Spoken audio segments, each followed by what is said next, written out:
Salut à tous, on se retrouve pour une nouvelle vidéo et aujourd'hui je vais vous parler de ça. Fluo-perçage, fluo-taraudage. Alors avant de vous parler de ça, je vous invite à aller voir ici ma vidéo qui est en petite fiche qui parle des inserts filetés, inserts à sertir.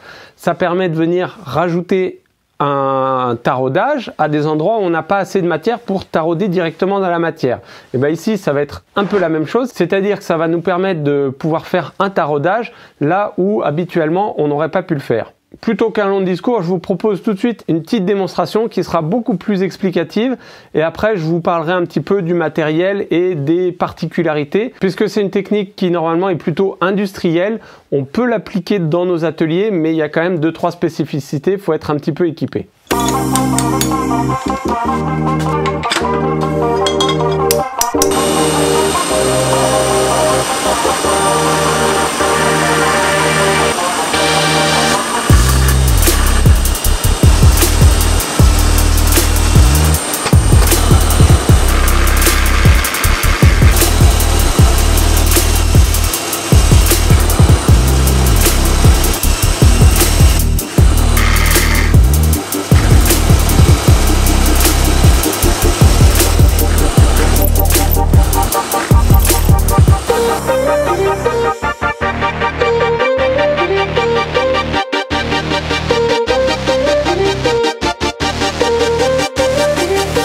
Du coup, vous avez compris ce qui se passe. Ici, on a un insert carbure qui vient en contact du métal et par friction, ça vient monter en température et du coup, ça vient percer le métal. Donc évidemment, ça tourne le plus vite possible. Donc on a différents types d'inserts. Je vous montrerai un petit peu à quoi ça correspond. Mais en gros, on a un insert qui vient faire un trou parfaitement net et un autre qui vient rabattre un petit peu, qui ressort au moment du perçage pour faire une espèce de petite collerette. Maintenant que c'est percé, on va le tarauder.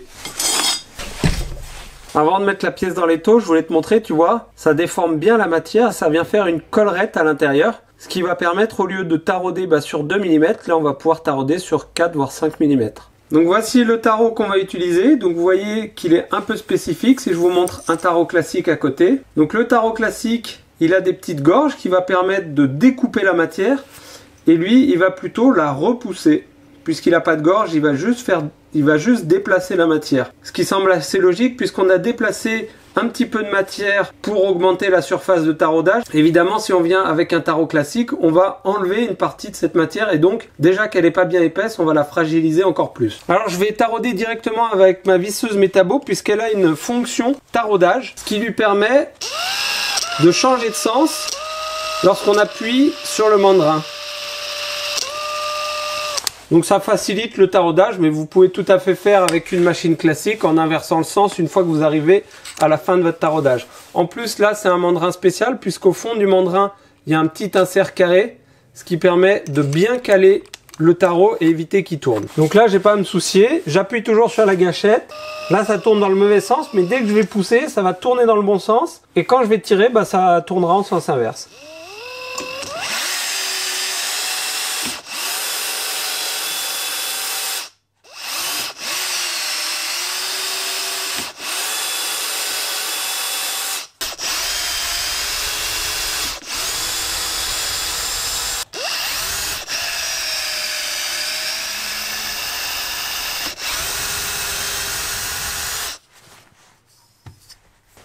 Donc là j'ai des filetages M6.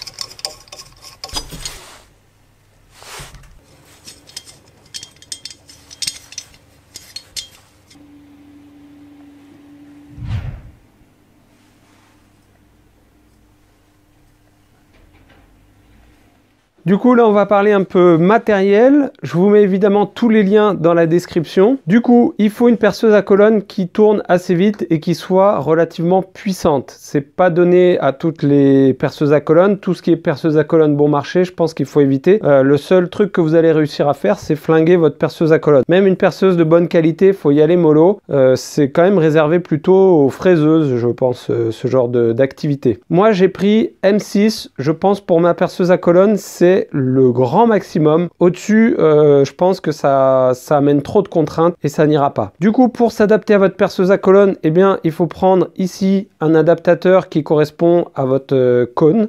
Donc moi c'est du code Morse 2. Ensuite ici on a une partie dissipateur thermique qui permet à la chaleur générée par le perçage de ne pas remonter en fait dans le mandrin. Ici c'est une grosse pièce en alu perforée et qui a juste pour effet d'évacuer la chaleur. Là j'ai une pince de serrage ER20, ça existe en ER32 également. Moi j'ai pris ER20 parce que c'était moins cher tout simplement que la pince ER32. Après si vous avez déjà les pinces etc, peut-être il y a des choses à adapter. Pour cette pièce là, je me rappelle plus précisément, mais je pense que c'était aux alentours de 40 ou 50 euros, code Morse et dissipateur. Donc sur les sites, là sur le site que je vous mets, c'est sur AliExpress que j'ai acheté tout ça.